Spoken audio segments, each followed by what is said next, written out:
कानपुर का गैंगस्टर विकास दुबे अब तक फरार है। 8 पुलिस वालों का हत्यारा कहां गया, यूपी की पुलिस नहीं जानती। हालांकि कल दिल्ली से सटे हरियाणा के फरीदाबाद में एक होटल में विकास दुबे के छिपे होने का इनपुट मिला था और उसी के आधार पर होटल पर रेड की गई, लेकिन वहां विकास दुबे नहीं मिला।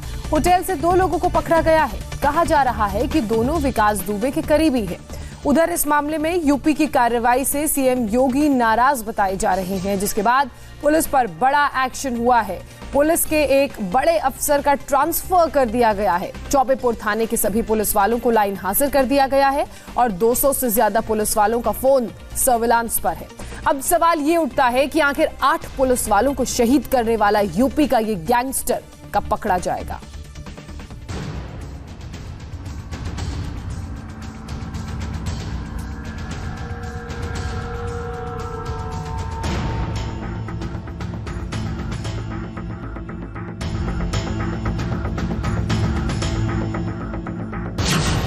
क्या ये तस्वीर 8 पुलिस वालों के हत्यारे विकास दुबे की है?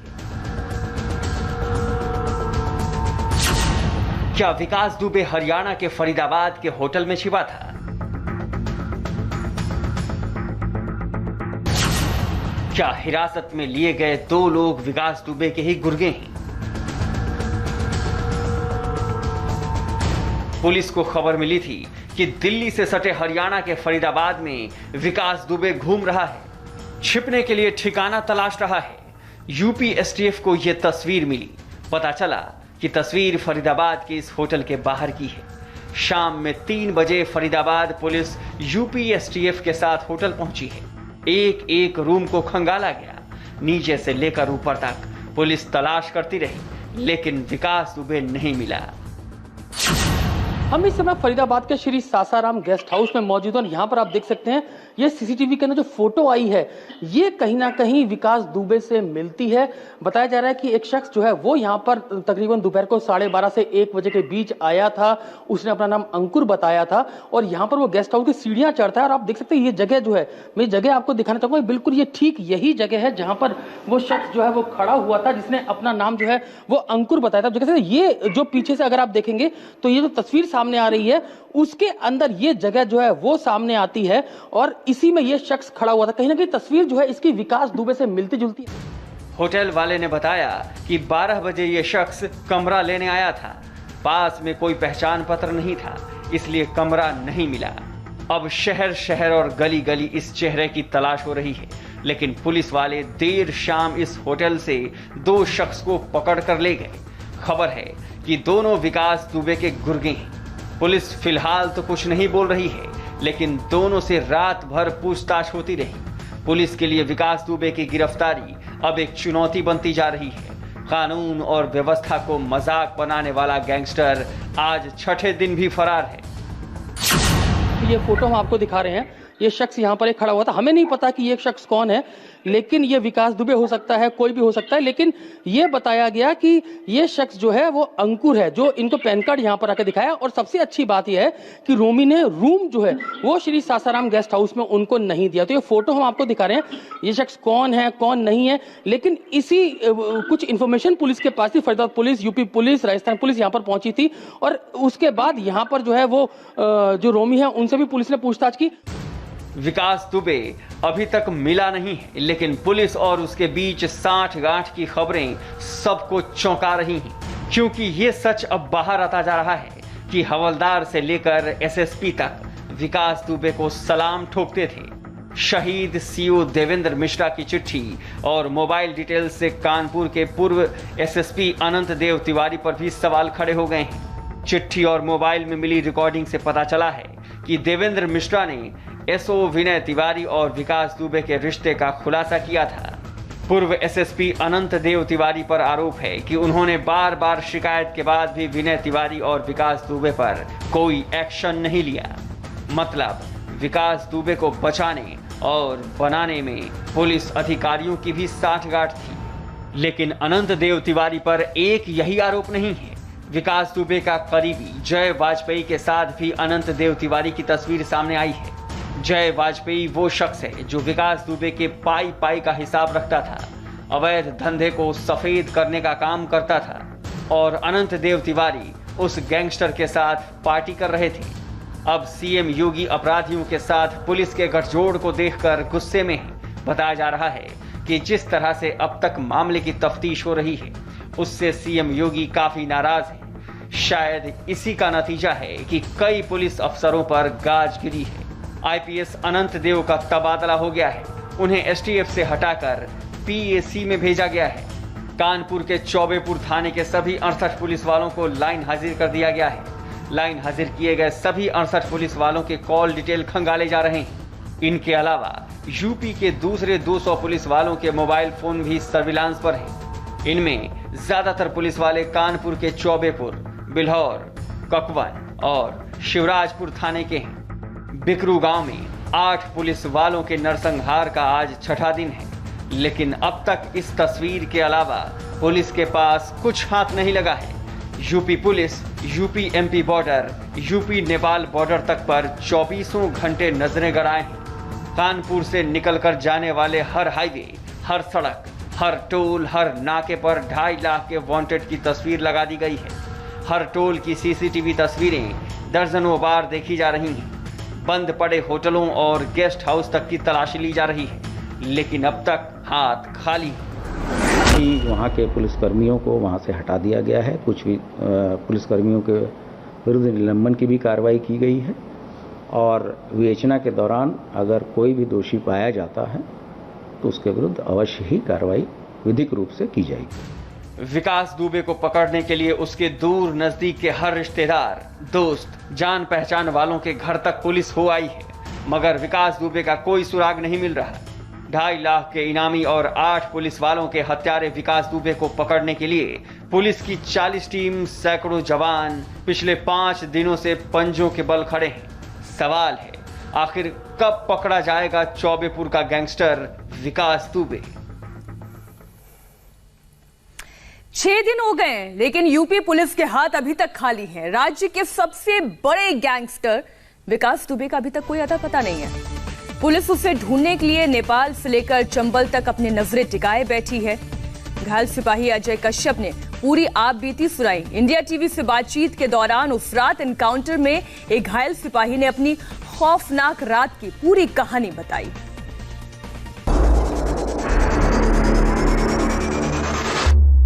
अब तक आपने कानपुर में 8 पुलिस वालों के नरसंहार से जुड़ी कई खबरें सुनी होंगी। गैंगस्टर विकास दुबे और उसके गुर्गे ने पुलिस वालों पर हमला कैसे किया, क्यों किया, लेकिन आज हम आपको इस मामले से जुड़ी सबसे बड़ी गवाही सुनवाने जा रहे हैं। इस गवाह को सुनने के बाद आपको पता चलेगा कि दरअसल उस रात आखिर क्या हुआ था और कैसे विकास दुबे यूपी पुलिस पर सबसे बड़ा हमला कर फरार हो गया। 2 तारीख की रात थी, तो मेरी ड्यूटी थी, ऐसा कि हमारा ही ड्यूटी थी, मेरी और जितेंद्र पाल की, जिसकी डेथ हो गई जो मथुरा का था। तो हमें 12 बजे के आसपास तो अपने क्षेत्र में थे, अपने पेट्रोल थाने के क्षेत्र में। तो एसओ सर के पास फ़ोन आता है किसी का कि हमें वहाँ दबिश में जाना है, जो कि चौबेपुर थाने क्षेत्र की दबिश थी। एनकाउंटर टीम में शामिल अजय कश्यप अब अस्पताल से घर आ चुके हैं। अजय को एक गोली हाथ में लगी थी और एक गोली पैर में। सिपाही अजय की जान तो बच गई, लेकिन उस रात उन्होंने जो देखा वो बेहद खौफनाक था। तो वहाँ पे 3 थानों की पुलिस आ रही थी, चौबेपुर, शिवराजपुर, हमारी पिठूर की। तो हमारे पिठूर से 2 गाड़ी गई थी, एक हमारी गाड़ी, एक प्राइवेट गाड़ी लगी सर। तो 10 कुल लोग 10 गए थे हमारे थाने से, जिसमें कि हमारी चौकी इंचार्ज अनुपर थे, जिनकी डेथ हो गई है। और फिर हम गाड़ियाँ रास्ते में वहाँ पे सबकी मिल जाती हैं। तो गाड़ियाँ मिलने के बाद तीनों थानों की गाड़ी एक साथ जाती है वहाँ पे। तो गाड़ी गांव के, बिकरू गांव के बाहर खड़ी होती है। हम लोग उससे बड़े गांव में कभी नहीं गए थे, हम लोग अनजान थे उस गाँव से, हमें नहीं पता था कौन सी गली कहाँ जा रही है बस। तो सिपाही अजय कश्यप ने बताया कि जिस दिन ये वारदात हुई थी उस दिन एसओ से सूचना मिली थी कि एक दबिश में चलना है। आदेश मिलते ही गश्त छोड़कर रात करीब 12:30 बजे अजय कश्यप अपने साथी पुलिसकर्मियों के साथ बिकरू गांव के लिए निकल गए। रात करीब 1 बजे टीम के साथ गांव पहुंचे, लेकिन गांव पहुंचने के बाद जो हुआ उसमें 8 पुलिस वाले शहीद हो गए। उसका मकान गाड़ी में लगभग 200 मीटर के आसपास होगा। तो हम वहाँ पे गए तो रास्ते में बिल्कुल अंधेरा था, मतलब गांव में लाइट नहीं आई थी और ना ही किसी के मकान में घर के आसपास बल्ब फलब नहीं जल रहा था, कोई भी लाइट बाइट की कोई भी सुविधा नहीं थी। तो हम विकास दुबे घर के पास पहुँचते हैं तो वहाँ पर एक JCB खड़ी थी। तो JCB खड़ी होती तो वहाँ पे थोड़ा सा कुछ अंदेशा सा हुआ तो सबने नॉर्मली लिया उसे। तो कुछ लोग JCB के नीचे से निकलने लग गए आगे से, तो हम कुछ लोग 2-3 मैं हमारे सर हम JCB के आगे से चले गए क्योंकि उसमें से एक बार में एक ही आदमी निकल पा रहा था। तो JCB क्रॉस करने के बाद कोई हमारे स्टाफ का किसी ने टॉर्च मारी विकास दुबे की छत की तरफ, तो वहाँ पे कोई एक आदमी दिखाई दिया। सिपाही अजय की माने तो पूरी टीम विकास दुबे के घर से करीब 200 मीटर पहले ही गाड़ी से उतरकर पैदल चलने लगी थी। किसी को इस बात की भनक तक नहीं थी कि गैंगस्टर विकास दुबे को पुलिस के आने की खबर पहले ही मिल गई थी। उसने मौत के खेल का पूरा मैदान तैयार कर रखा था। JCB मशीन से घर का रास्ता रोक रखा था ताकि पुलिस की टीम एक ही जगह इकट्ठी मिल जाए। जैसे ही पुलिस वाले JCB मशीन को एक एक कर पार करने लगे, छत से गोलियों की बौछार शुरू हो गई। बोलते जाओ घर के पीछे जाओ, हमारे ऐसे सर घर के लेफ्ट साइड पर साइन देते हैं। तो सर हमें आवाज़ देते अजय। तो फिर हम 2 अजय हमारे थाने में, तो हम दोनों अजय सर के पास जाके पहुंच जाते हैं। हम घर की लेफ्ट साइड से जा रहे होते हैं पीछे, तो हम घर के कोने तक पहुंच पाते हैं तो अचानक से फायरिंग होती है और फायरिंग बहुत जबरदस्त वाली होती है। कम से कम 20-22 राउंड आए मुझे पहली बार में। तो वो वहाँ अजय सहमर की गोली लगी, हमारे भैया के उनके 2 गोली उनके यहाँ लगी और ऐसो सर की गोली लगी, मेरे यहाँ हाथ में गोली लगी। अचानक हुई फायरिंग से पुलिस की टीम बिखर गई। पुलिस वाले आड़ लेकर फायरिंग करने लगे। सिपाही अजय कश्यप के मुताबिक गांव में बिल्कुल अंधेरा था, जिससे उन्हें टारगेट नजर नहीं आ रहे थे। पुलिस वाले नीचे थे और हमला करने वाले ऊपर। पहले ही राउंड की फायरिंग में ज्यादातर लोग घायल हो चुके थे। हम बड़ी मुश्किल से हमें एक आड़ से दिखाई दी दीवार की आड़ लेके हमने थोड़ी कवरिंग फायर करते हुए, लेकिन हमें अंधेरा बहुत था, हमें बदमाश नहीं दिखाई दे रहे थे। तो बस हमने कवरिंग फायर करते हुए हमने एक ट्रॉली खड़ी थी, फिर सबने ट्रॉली की आड़ ली, सर पहले गए, फिर सर ने हमें बुलाया, हम उनके पीछे गए, फिर एक टूटे से मकान में होते हुए फिर हम एक गली में आ गए। अब हमें ये नहीं पता था गली पार है या नहीं है वो, तो भगवान की दुआ से वो गली पार थी, तो हम अपनी गाड़ी तक आ गए। तो सर ने सबसे पहले हमें अस्पताल पहुंचाने लगे, गाड़ी बिठाया, हमें अस्पताल छोड़ा, वहाँ आ गए अस्पताल। विकास दुबे के घर से जो फायरिंग हो रही थी उसमें एक एक कर पुलिस वाले ढेर हो रहे थे। सिपाही अजय को भी गोली लगी। घायल अजय किसी तरह अपनी गाड़ी तक पहुंचे, जहां से अस्पताल पहुंचते ही उन्हें खबर मिली कि विकास दुबे के गैंग ने 8 पुलिसकर्मियों को शहीद कर दिया। अब विकास दुबे को यूपी के सभी 75 जिलों की पुलिस तलाश रही है। लेकिन सवाल ये है कि 5 दिन गुजर जाने के बाद भी विकास दुबे गिरफ्तार क्यों नहीं हो पाया है? क्या अब सिस्टम में कोई और है जो विकास दुबे को बचाना चाहता है?